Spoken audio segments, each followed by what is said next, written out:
बिहार सरकार को बहुत बड़ा झटका लगा है। पटना हाईकोर्ट ने बढ़ी हुई आरक्षण की जो आदेश थे बिहार सरकार के, उसे पूरे तरीके से खारिज कर दिया है। बिहार सरकार ने 65% आरक्षण देने का मन बनाया, इसे लेकर उसने आदेश पारित किया और उसे विधानसभा के जरिए पारित किया गया और फिर पटना हाईकोर्ट में इसका चैलेंज किया गया। पटना हाईकोर्ट ने इसे सिरे से खारिज कर दिया है। इस फैसले की मुख्य बिंदु अब आपके सामने। पटना हाईकोर्ट ने बिहार में 65% आरक्षण को पूरे तरीके से खारिज करते हुए कहा कि जब बिहार में पहले से ही 50% आरक्षण है और 10% इकोनॉमिकली बैकवर्ड सेक्शंस के लिए आरक्षण है, यानी कि 60% पहले से मौजूद है, तो फिर इसे 65 प्लस 10 यानी कि 75% करने की कोई आवश्यकता नहीं है। इसके साथ ही हाईकोर्ट ने जातीय जनगणना के आधार पर आरक्षण के कानून को लागू करने के फैसले पर भी अपनी तल्ख टिप्पणियां सामने रखी हैं।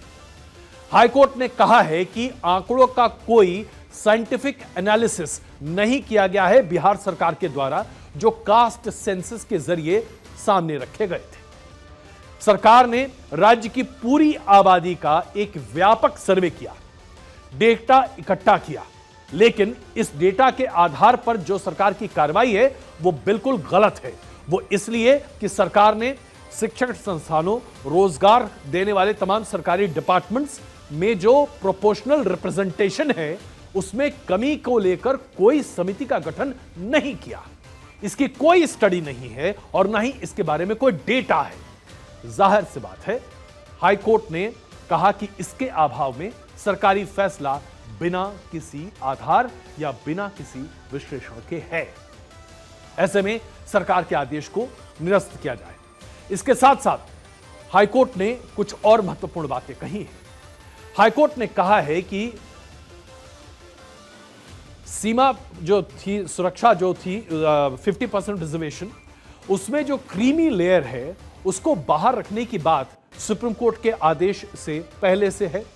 ऐसे में आरक्षण के प्रतिशत पर एक बार फिर से विचार करने से पहले सरकार को इस बात का ध्यान देना चाहिए था कि ओबीसी और ईबीसी के अंदर जो बिहार में जातियां या समुदाय हैं उनका प्रतिनिधित्व नियुक्तियों में कितना है और उनका उसके आधार पर उन्हें कितना रिप्रेजेंटेशन मिला हुआ है। जैसे कि यह आंकड़ा हाईकोर्ट ने अपने जजमेंट में लिखा है। बिहार में जो कुल जनसंख्या है उसके आधार पर सिर्फ 1.57% लोग सरकारी नौकरी करते हैं बिहार की कुल आबादी का। ठीक है, अब यहां से आगे बढ़िए। कुल मिलाकर 20,50,000 सरकारी काम करने वाले कर्मचारी हैं। इनमें से 6,21,000 ओबीसी जाति से आते हैं, जो कि 30% हो गए सरकारी नौकरियों में काम करने वाले लोगों की। फिर इकोनॉमिकली बैकवर्ड सेक्शंस की बात करें तो 22.53% सरकारी कर्मचारी इकोनॉमिकली बैकवर्ड क्लास के हैं, जो कि सरकारी नौकरी में काम कर रहे हैं। अनुसूचित जातियों का प्रतिनिधित्व यानी कि शेड्यूल्ड कास्ट का प्रतिनिधित्व बिहार में 14.19% है और शेड्यूल्ड ट्राइब का प्रतिनिधित्व 1.47% है। यानी कि बिहार में कुल मिलाकर 20,50,000 सरकारी कर्मचारियों में से 14,04,000 सरकारी कर्मचारी, जो कि 68.5% हैं, ये या तो ओबीसी हैं या एससी एसटी हैं। अब आप बताइए कि जो नॉन ओबीसी या जनरल कैटेगरी के लोग जो कि सरकारी पदों पर आज काम कर रहे हैं, उनकी कुल रिप्रेजेंटेशन कितनी है? 31.48%। 50% रिजर्वेशन है, 50% जनरल कैटेगरी है, लेकिन जो जनरल कैटेगरी का रिप्रेजेंटेशन नौकरी में है वो सिर्फ 30% है और ओबीसी रिप्रेजेंटेशन करीबन 70% है सरकारी नौकरियों में।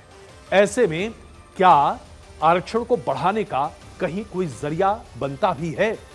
जाहिर सी बात है, इस पूरे मामले को अगर आप देखें तो स्पष्ट हो जाता है कि बिहार सरकार ने सिर्फ राजनीतिक दृष्टिकोण से बिहार में आरक्षण की सीमा को बढ़ाने की कोशिश की है।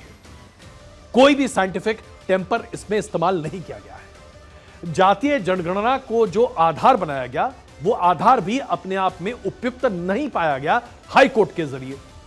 कुल मिलाकर आज जो स्थिति बन रही है, वो सवाल यह पैदा करती है कि जो तमाम विपक्षी पार्टियां हैं, जो जातीय आरक्षण के लिए जातीय सर्वे की मांग कर रही हैं, आज उनको इस बारे में सोचना पड़ेगा, विचार करना पड़ेगा कि जातीय सर्वे से अपने आप में काम नहीं चलेगा। आज पूरे देश में ओबीसी, एससी, एसटी सरकारी नौकरी में कितना उनका रिप्रेजेंटेशन है, क्या वो 50% से ज्यादा या कम है, पहले यह जांच कर ली। उसके बाद आरक्षण सीमा को बढ़ाने की मांग की जा सकती है। और इसके साथ साथ जो क्रीमी लेयर है, उसको इफेक्टिवली इंप्लीमेंट करने की बात पटना हाईकोर्ट ने कही है, क्योंकि ऐसी कई जातियां हैं जो ओबीसी कैटेगरी में है, एससी कैटेगरी में है और एसटी कैटेगरी में है, जो कि अभी तक मिलने वाले इस फायदे से काफी फायदा पहुंच चुका है उनका इस कैटेगरी में शामिल होना अपने आप में जायज नहीं है। लिहाजा आज इस देश में आरक्षण को लेकर एक नई बहस को जन्म देना आवश्यक है, और ये पटना हाईकोर्ट के इस जजमेंट से निकलकर बात स्थापित हुई।